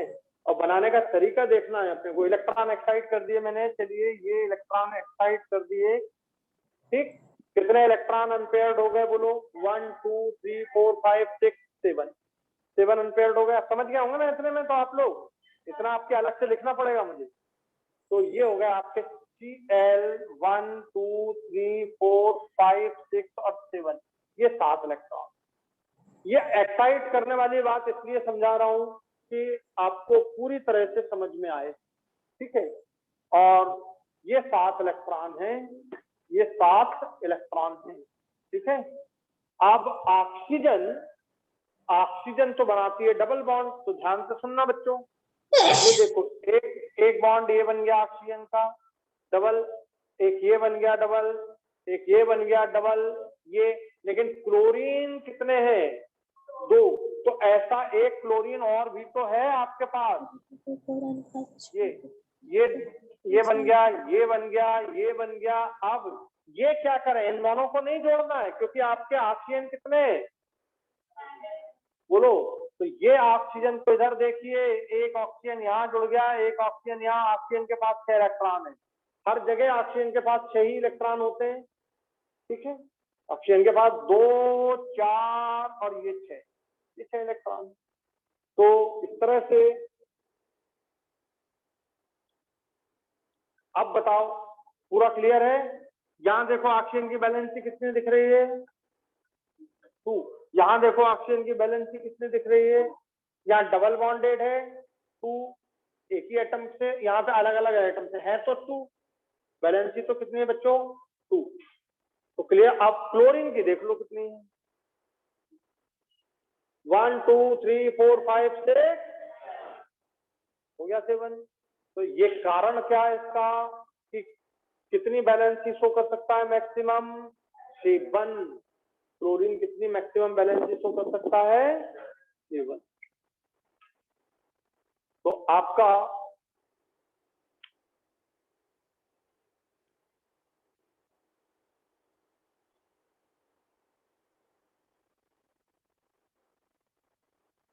इससे डरना नहीं, बैलेंसी तो डेली का टॉपिक है, बहुत सारे डिजाइन में आपको पढ़ना है उसे। अभी सोचो, वहां पे कोऑर्डिनेट कॉम्प्लेक्स जब पढ़ोगे तो फिर प्राइमरी वैलेंसी, सेकेंडरी वैलेंसी, याद है कि नहीं कोऑर्डिनेशन कॉम्प्लेक्स में? और इस साल आपको क्वेश्चन भी आया है, K4 efficiency, K3 efficiency, oxidation state, ठीक है, ligand, number of ligand, hybridisation, n, number of unpaired electron, mu. तो नंबर ऑफ अनपेयर्ड इलेक्ट्रॉन मिलेंगे तो म्यू आ जाएगा। वो कैसे मिलेंगे? जब आपको ये सारी चीजें क्लियर होंगी। चलो, लिंक बना के पढ़िए, शॉर्टकट मत पढ़िए। लिंक बना के पढ़िए, शॉर्टकट मत पढ़िए। और छोटी डायरी बनाइए एक, जो आपको आपके पॉकेट में आ जाए, इसमें आ जाए, इसकी छोटी डायरी बनाइए। और उसमें जैसे चैप्टर आपका एटॉमिक स्ट्रक्चर आपने पढ़ा, तो कौन से पॉइंट आपको याद नहीं रह पा रहे हैं वो उस डायरी में लिख लीजिए। और एक डायरी 40-50 पेज की रहती है। आपको एक डायरी में पूरा केमिस्ट्री करना है, मतलब एक चैप्टर के लिए केवल 2 पेज बस, ठीक है। केवल वो बात जो आप याद नहीं रख पा रहे हो, तो वो फार्मूला जो आप याद नहीं रख पा रहे हो उसमें मेंशन कर लो। बाकी तो सब याद है। आज की कोई क्लास की कोई जरूरत नहीं है हमको कि डायरी में हम कोई पॉइंट लिखें, है कि नहीं? सही बात। तो आपको केवल वो चीज इसमें मेंशन करना है डायरी में, ताकि आप लास्ट में जो चीज आपको याद नहीं रह पा रही है वो आपको सामने एकदम कम पेज में और आपके सामने आ जाए। बाकी तो याद है हमको सब। ये बिल्कुल कर लेना, सिलेक्शन के लिए सबसे इंपॉर्टेंट बात है। सिलेक्शन के लिए सबसे इंपॉर्टेंट बात होती है कॉन्फिडेंस, कि जो हमको याद नहीं रह रहा है वो कैसे याद रहे। तो हम छोटी सी डायरी में लिखते जाएं और उसे कई बार पढ़ लें बीच में, ठीक है। तो बस वो काम कर लिया तो कॉन्फिडेंस एकदम आ जाएगा कि हाँ, जो चीज याद नहीं रह रही वो याद है। और वो ज्यादा से ज्यादा 30-35 पेज का मामला है, इतनी बड़ी डायरी आप कर लो और उसको बिल्कुल मेंटेन करो। जो चीज याद नहीं रह रही है लिख दो।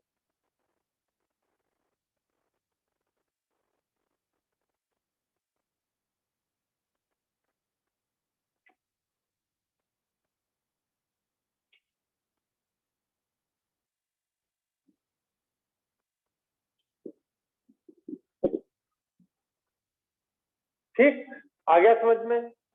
तो इस तरह हम ऑक्सीजन के रिस्पेक्ट में, हेलोजन के रिस्पेक्ट में, हाइड्रोजन के रिस्पेक्ट में, किसी के भी रिस्पेक्ट में हम वैलेंसी एक्सप्लेन कर सकते हैं। अब आपका एस ब्लॉक एलिमेंट, जो एस ब्लॉक के एलिमेंट है वो कभी भी वेरिएबल वैलेंसी शो नहीं करते हैं। तो सबसे पहली चीज क्या हो गई? एस ब्लॉक एलिमेंट ये variable valency show, normal valency की बात जब हम करते हैं तो ये कोई वेरिएबल वैलेंसी शो नहीं करते हैं। ठीक है, अलग से दें, अलग से का क्वेश्चन नॉर्मल ना हो, जिसपे कोई चार्ज आपको नजर आ रहा हो, जैसे अभी मैंने आपको दिया BF4-1 आयन, ठीक है, तो वो नॉर्मल नहीं है। नॉर्मल तो बोरान ट्राइफ्लोराइड ही बनता है, वहां वैलेंसी 3 है, लेकिन BF4-1 आयन में वह वैलेंसी 4 हो गई है, वो एबनॉर्मल है, वो उसमें वैकेंट ऑर्बिटल में इलेक्ट्रॉन गेन करके कोऑर्डिनेट बॉन्ड बन रहा है। तो जब भी हम बात करेंगे ऐसे सिंपल एस ब्लॉक एलिमेंट, तो हम क्या बोलेंगे? कोई वो वेरिएबल वैलेंसी शो नहीं करते। ठीक है, बताओ डी ब्लॉक एलिमेंट,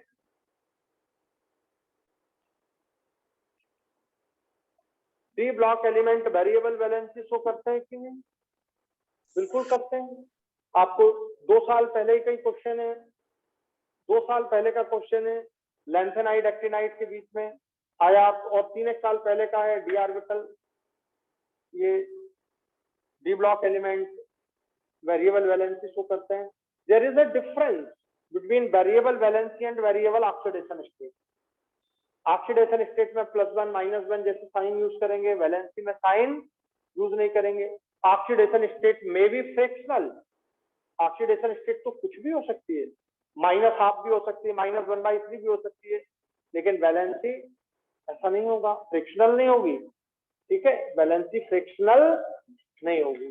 ठीक है, ये 2 बातें आप ध्यान रखेंगे, वैलेंसी में नेगेटिव पॉजिटिव साइन यूज नहीं करना और फ्रिक्शनल नहीं होगी। चलिए, डी ब्लॉक एलिमेंट्स तो वेरिएबल वैलेंसी, ये वेरिएबल वैलेंसी शो करते हैं। क्यों करते हैं वेरिएबल वैलेंसी शो?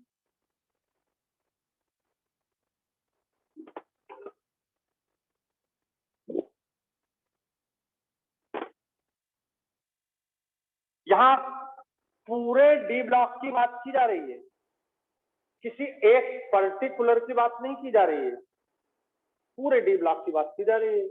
तो D block element variable valency show करते हैं, उनमें कुछ करते हैं कुछ नहीं करते हैं, इस पर भी ध्यान देना है हमें।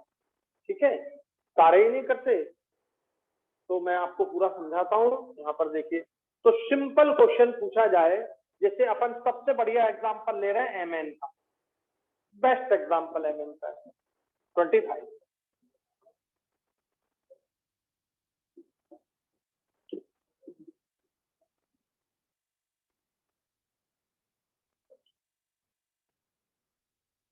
ये हो गया। तो वैलेंसी यहां पर बच्चों ये एस है और यहां पर ये डी ऑर्बिटल है। मैं थोड़ा इसको दूर लिख देता हूं।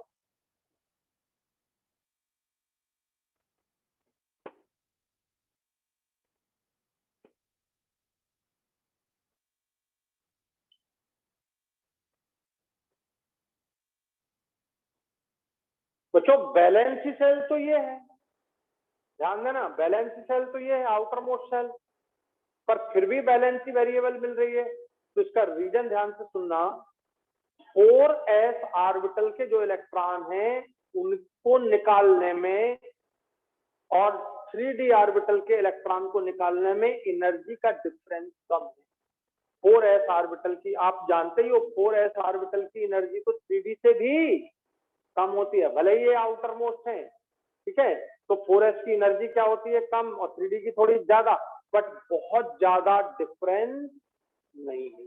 तो आपको आंसर देना है डी ब्लॉक एलिमेंट्स को variable valency because of the smaller difference of energy between 3d and 4s orbital. ये खास बात है, समझ आया क्या खास बात है? 3d और 4s की एनर्जी में डिफरेंस कम है। ऐसा सोचो, एक चीज सोचना, मुझे यहां से बॉम्बे जाना है, मुझे यहां से बॉम्बे जाना है, तो मैं एसी में जाता हूँ या तो फर्स्ट क्लास में जाता हूँ या सेकंड में जाता हूँ, ठीक है। थर्ड में तो जाता ही नहीं हूँ, जनरल में जाता नहीं हूँ, तो फर्स्ट में है, सेकंड में। और फर्स्ट का किराया करीब करीब है 5,000 से 4,000 से 5,000 के बीच में। अब क्या है अब नहीं मालूम मुझे, अब बहुत दिनों से नहीं गया हूँ, ठीक है। और बॉम्बे का किराया यहाँ से फ्लाइट का कितना है, वो भी लगभग 4,000 से 5,000 के बीच फ्लक्चुएट होते रहता है, समझ गए। तो अब आप कभी फ्लाइट से चले जाते हो और कभी किससे चले जाते हो, कभी फ्लाइट से चले जाते हो और कभी किससे चले जाते हो, ट्रेन से चले जाते हो। समझ आ रहा है, क्योंकि किराए का डिफरेंस ज्यादा नहीं है। हाँ, अगर ट्रेन का किराया 1,000 होता और फ्लाइट का किराया 10,000 रुपए होता तो मैं फ्लाइट से बिल्कुल नहीं जाता, समझ गए कि नहीं। तो यहाँ पे डिफरेंस बहुत कम है, तो इलेक्ट्रॉन 4s से भी निकल जाता है और 3d से भी निकल जाता है, एनर्जी डिफरेंस बहुत कम। तो एनर्जी डिफरेंस कम होने के कारण ये इलेक्ट्रॉन भी बॉन्डिंग में पार्टिसिपेट कर जाते हैं और ये इलेक्ट्रॉन भी बॉन्डिंग में पार्टिसिपेट कर जाते हैं। आ गया समझ में। तो D block element show variable valency because of the smaller difference in the energy of 4s and 3d orbital. So 4s electron as well as 3d electron can participate in the bonding. तो 4s के भी bonding में participate कर जाते हैं और 3d के, और जहां बॉन्डिंग में पार्टिसिपेट कर गए तो हम क्या बोलने लगते हैं, बैलेंस शो करने लगा, ठीक है कि नहीं। तो बहुत सिंपल है बच्चों, ये आया है और ये जो आपको 2018 या 19 में देखना, ये एफ ऑर्बिटल के लिए भी आया है। लैंथेनाइट वेरिएबल वैलेंसी शो करते हैं, एक्टिनाइट के लिए भी आया है, एक्टिनाइट के लिए भी आया है क्वेश्चन। देखिएगा तुरंत जो मैं बोलूं तो जाके जरूर देख लेना चाहिए गुस्से में कि हाँ यार ये आया है कि नहीं एक्टिनाइट का क्वेश्चन, बहुत इंपॉर्टेंट है। एक्टिनाइट में भी वेरिएबल वैलेंसी आपको पढ़ाऊंगा मैं। तो यहाँ पर सिंपल है 3d और 4s।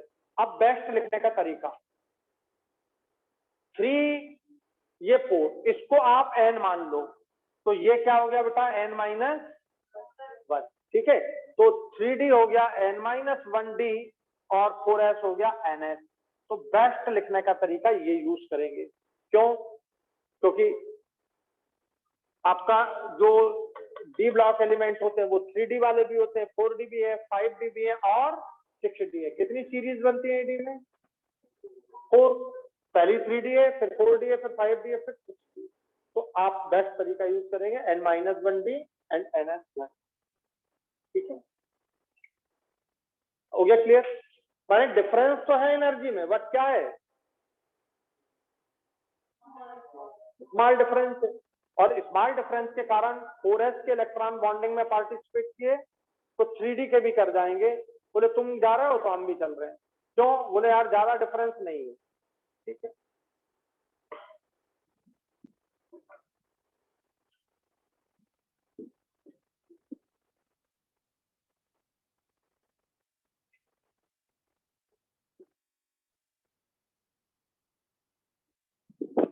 तो अगर तुम यहां पर देखोगे, ध्यान से देखना, MnO, MnO2, MnO4 -1 आए, इनमें मुझे बैलेंसी बता दो Mn की। इसकी बैलेंसी क्या है, इसकी बैलेंसी क्या है, इसकी बैलेंसी क्या है,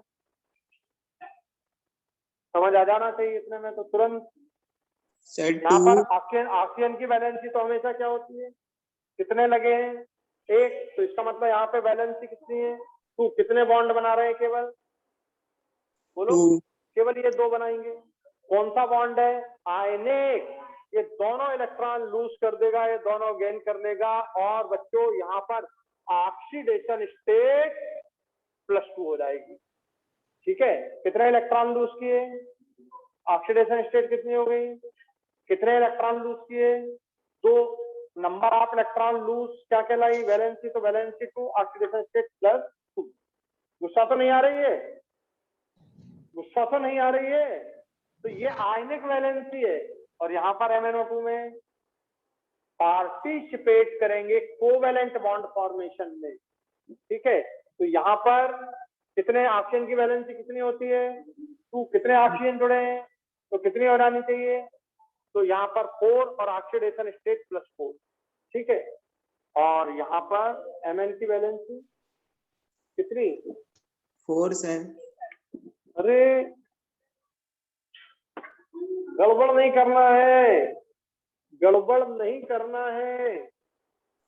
Mn की वैलेंसी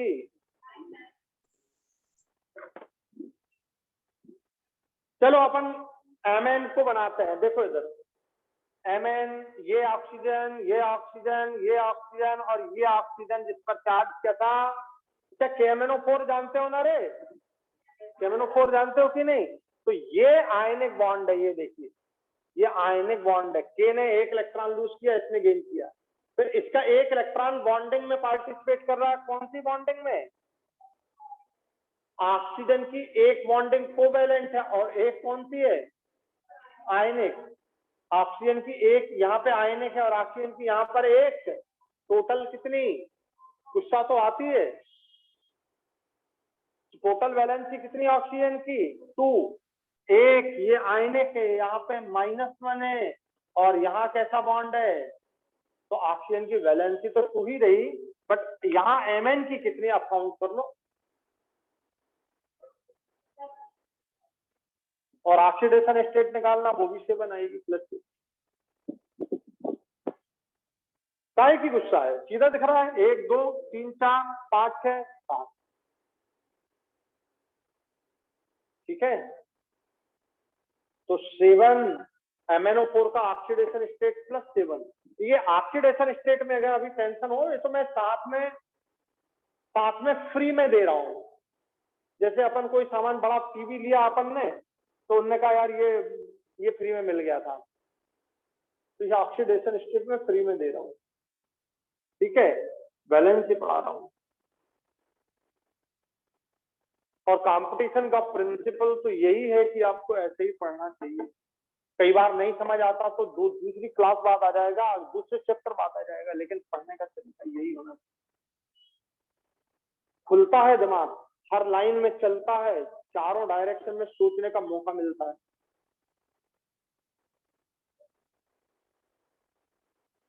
आगे बढ़े।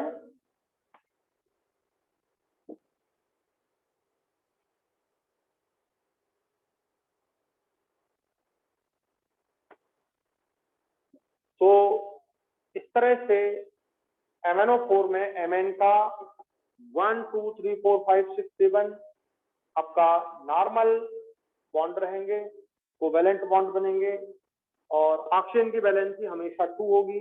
यहाँ पर ऑक्सीजन की वैलेंसी 2 है, बट यहाँ पर आयनिक है और यहाँ पर कोवैलेंट है, 1 आयनिक 1 कोवैलेंट, ठीक है।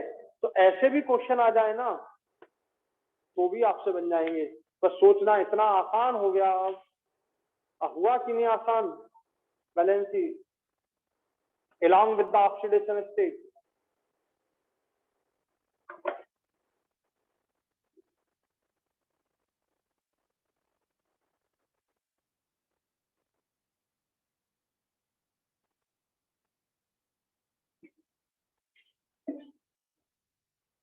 यहां देखिए स्कैंडियम को ध्यान से देखिए, स्कैंडियम का इलेक्ट्रॉनिक कॉन्फ़िगरेशन क्या होता है, 21, जल्दी बोलो, 3d1 4s2।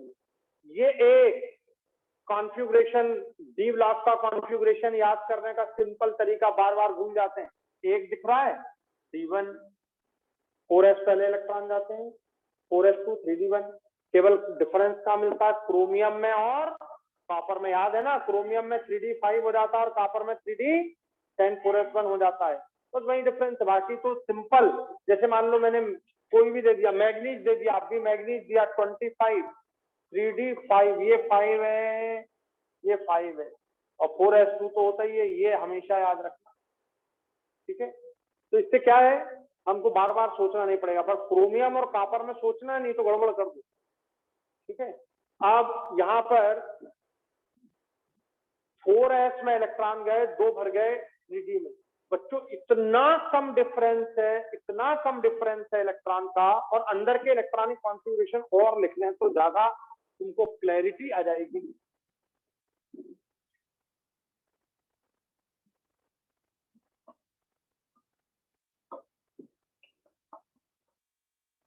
ये देखो, ये 3p6 है, 3s2 3p6, कितने इलेक्ट्रॉन यहाँ पे, 2 + 6 8, और 8 इलेक्ट्रॉन किन में होते हैं, इनर्ट गैस में, सब जानते हैं ना, इनर्ट गैस में। तो ये चाहता है कि ये भी निकल जाए और ये भी निकल जाए तो मैं खुश रहूं, ये खुश है ऑक्टेट कंप्लीट होना। तो ये D1 और S2, D1 और S2, D में और S में एनर्जी का डिफरेंस इतना कम है, इतना कम है कि दोनों इलेक्ट्रॉन यहाँ से और एक यहाँ से ये निकल जाता है, और ये HCl3 बनता है +3, माने HCl3 में Sc3Cl जुड़े हुए हैं, तो इसकी वैलेंसी 3 हो गई, ऑक्सीडेशन स्टेट भी +3 हो गई। और बच्चों यह ना तो वेरिएबल ऑक्सीडेशन स्टेट शो करता और ना ही वेरिएबल वैलेंसी शो करता। स्कैंडियम, स्कैंडियम में तुमने कभी ऐसा नहीं पढ़ा होगा, ScCl2 ये नहीं पढ़ा। अगर ये बोले सर ये 2 इलेक्ट्रॉन निकल गए तो HCl2 बन जाएगा, और बोले सर ये 1 इलेक्ट्रॉन और निकल जाए तो HCl3 बन जाएगा। नहीं बच्चों, ये नहीं बनेगा। क्यों? ये इलेक्ट्रॉन और इस इलेक्ट्रॉन की एनर्जी का डिफरेंस इतना कम होता है कि जरा सी एनर्जी से मिलती तो ये भी निकल जाता है, तो ये बनता ही नहीं, यही बनता है।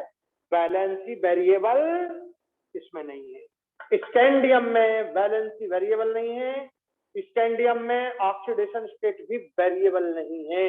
और वेरी इंपॉर्टेंट, ये क्वेश्चन आपका एनसीईआरटी में डायरेक्ट दिया है। जब आप डी ब्लॉक पढ़ोगे तो सबसे पहले वैलेंसी ऑक्सीडेशन स्टेट में यही क्वेश्चन है। ठीक है, यही क्वेश्चन तो बहुत इंपॉर्टेंट है। स्कैंडियम वेरिएबल ऑक्सीडेशन स्टेट को नहीं करता है। हो गया क्लियर? क्यों नहीं करता? एक तो ऑक्टेट कंप्लीट हो रहे हैं इसका, और ऑक्टेट कंप्लीट करने के लिए तो सभी मरे जाते हैं। ठीक है, वो चाहे नॉन मेटल हो चाहे मेटल हो, वो सब मरते हैं कि भैया हमारा ऑक्टेट कंप्लीट हो जाए। तो उसको तो बहुत मजा आ रहा है कि ऑक्टेट भी कंप्लीट हो गया, तू निकल जा। तो इस चक्कर में ये भी निकल जाता है। और स्कैंडियम में वेरिएबल ऑक्सीडेशन स्टेट और वेरिएबल वैलेंसी दोनों ही नहीं मिलती, ओनली +3, ओनली 3। आ गया समझ में? तो scandium is very important example. वही जिंक में होता है, वही कैडमियम में होता है, वहां 3d10 फुल हो जाता है। तो जिंक कैडमियम में भी वेरिएबल वैलेंसी नहीं मिलती। लिख लीजिए, लिख लीजिए, क्वेश्चन बहुत इंपॉर्टेंट। जिंक कैडमियम में भी वेरिएबल वैलेंसी नहीं मिलती, ऑक्सीडेशन स्टेट भी वेरिएबल नहीं मिलती। दोनों लिखना एक साथ। ठीक है, ये गिफ्ट में दे रहा हूं तो ये पैसे में दे रहा हूं।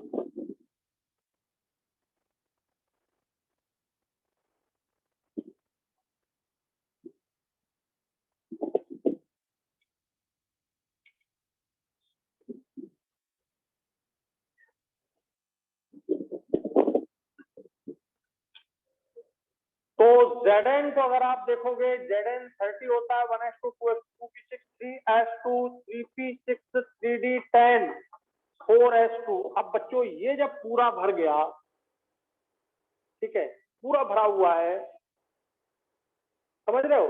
और फुलफिल्ड क्या होते हैं? हाईली स्टेबल, सब जानते हैं ना। ये भी फुलफिल्ड, ये भी फुलफिल्ड, ये भी फुलफिल्ड, सब क्या है? फुलफिल्ड है, हाईली स्टेबल है। ये 2 इलेक्ट्रॉन निकल जाएंगे तो हाईली स्टेबल कॉन्फ़िगरेशन उसे मिल रहा है। क्यों इलेक्ट्रॉन निकालेगा वो जबरदस्ती में? समझ गए? क्यों इलेक्ट्रॉन निकालेगा वो जबरदस्ती में? क्योंकि ऑलरेडी क्या है? Fulfilled and highly stable. ठीक है, तो फुलफिल्ड एंड हाईली स्टेबल होने के कारण केवल यह ओनली ये दो इलेक्ट्रॉन निकलते हैं, तो वैलेंसी तो 2 होती है और ऑक्सीडेशन स्टेट हो जाती है +2। नॉट अ वेरिएबल, दोनों वेरिएबल नहीं है, दोनों वेरिएबल नहीं है। तो ये क्वेश्चन भी आपको एनसीईआरटी में मिल जाएगा बिल्कुल, जहां तुम ऑक्सीडेशन स्टेट वेरिएबल वाला पढ़ोगे, कहां पर, डी ब्लॉक में, तो आपको वहां पर ये मिल जाएगा, दोनों क्वेश्चन मिलेंगे। बहुत इंपॉर्टेंट, बहुत इंपॉर्टेंट। बाकी पूरे D block element variable valency show करते हैं, वेरिएबल ऑक्सीडेशन स्टेट शो करते हैं। ये दो छोड़ करके जिंक और कैडमियम भी लिख लेना।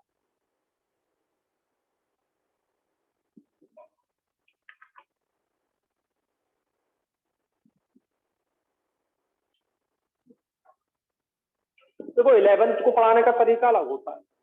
आप 11th क्लास में होते तो मैं 11th को पढ़ाने का तरीका अलग यूज करता हूँ, वहां पे फ्रैक्शनल पढ़ाता हूँ, इतना सा अभी इनको जरूरत है। ठीक है, अभी मैं ये बात साथ में बोल दूंगा तो गुस्सा हो जाएंगे बच्चे, लेकिन आपको इसकी जरूरत है। क्यों? क्योंकि आपको कम टाइम है और आपको कॉन्सेप्ट क्लियर करना है, तो एक ही बार में पूरा क्लियर हो, एक ही बार में वैलेंसी का पूरा क्लियर हो। फिर अपन जब डी पढ़ेंगे तो उस समय भी मैं बोल दूंगा, आपको जरूरत नहीं पड़ेगी, लेकिन मैं फटाफट बोलते हुए निकल जाऊंगा, फिर उसके बाद की चीजें आ जाएंगी। ठीक है कि नहीं?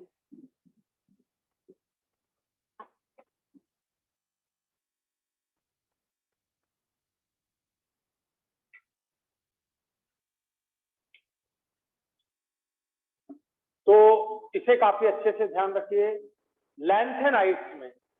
लैंथेनाइट्स में वेरिएबल ऑक्सीडेशन स्टेट क्यों मिलती है? क्वेश्चन आया है नीट में, जल्दी से आंसर दो मेरे को।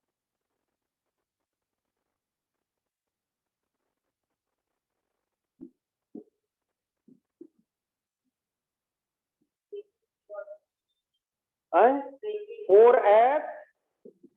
4F और जल्दी बोलो आगे। 4D 3D sir. 4F 5D की एनर्जी का डिफरेंस बहुत कम होता है, इसलिए उसमें भी क्या हो जाता है, वेरिएबल वैलेंसी मिलती है। ठीक है,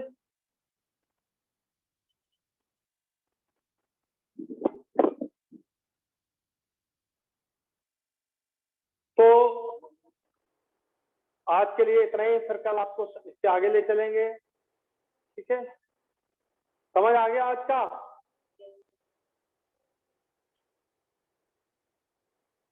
चलिए रखते हैं। ठीक है, आप लोग को समझ आ गया पूरा? यस आप सर। लोग को समझ आ गया पूरा? बस Yes, इतना yes, कर लो, इतना Yes, कर लो sir. अच्छे से। ठीक, आपका कंसेप्ट क्लियर हो तो दुनिया के कोई क्वेश्चन सॉल्व करने की जरूरत नहीं पड़ती, लेकिन क्वेश्चन इसलिए सॉल्व करना चाहिए कि शार्पनेस बढ़ती है, थिंकिंग एबिलिटी बढ़ती है। ठीक है, क्वेश्चन जरूर सॉल्व करना चाहिए। चलिए रखते हैं। Thank you very much. जय हिंद, जय भारत। Thank you, sir.